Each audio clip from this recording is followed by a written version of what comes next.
pagbaba ng tubig sa bakawang ito, excited ang maliliit na alimango na lumabas mula sa kanilang lungga. Kung ang iba naghahanap ng pwedeng almusal,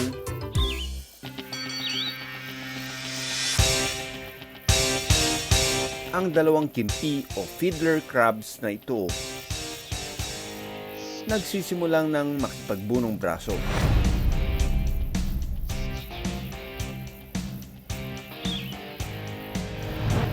Yung akala nating pinutol niya na galamay o yung pincers, binalibag pala siya, parang rinestling siya, tinake down siya.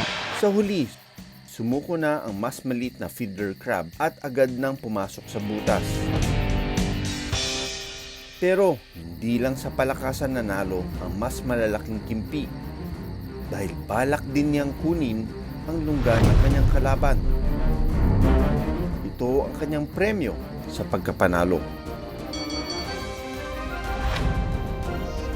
Sa kabilang ring naman, isang arboreal climbing crab ang napadpad sa teritoryo ng fiddler crab. Sinubukan niyang bugawin ang maliit na fiddler crab gamit ang kanyang pincer. Pero lugi siya sa laki ng kanyang kalaban. Naputol ang sipit ng fiddler crab. Kaya ang mga fiddler crab na nasa paligid nagsitago na.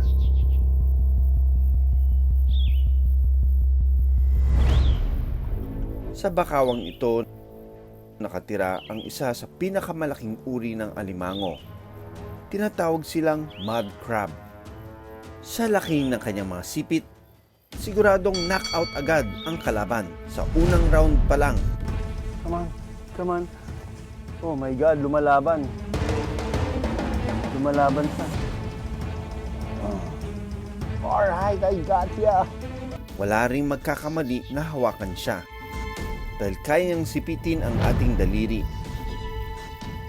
Halos 15 kilograms of force ang kaya niyang ma-generate, sapat para mabasag ang shell ng mollusk at iba pang talangka. Ito yung mga nagpapayaman at nagpapalusog ng ating mangrove. Hindi lang kampyon sa pagbalibag at pagsipit ang mga crabs. Ang pinakamahalaga nilang karangalan na alay nila sa bakawan. Ang mga hukay na gawa ng mga alimango at talangka sa putikan. Nagiging daan para umikot ang nutrients sa lupa, kaya mas nagiging malusog ang bakawan. Sila rin ang tagalinis at tagakain ng mga tuyong dahon na nakakalat sa putikan. Bilang gold medalist in wrestling,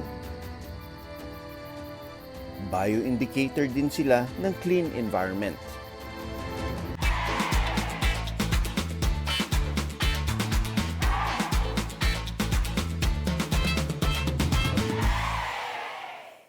Maraming salamat sa panonood ng Born to be Wild. Para sa iba pang kwento tungkol sa ating kalikasan, mag-subscribe na sa GMA Public Affairs YouTube channel.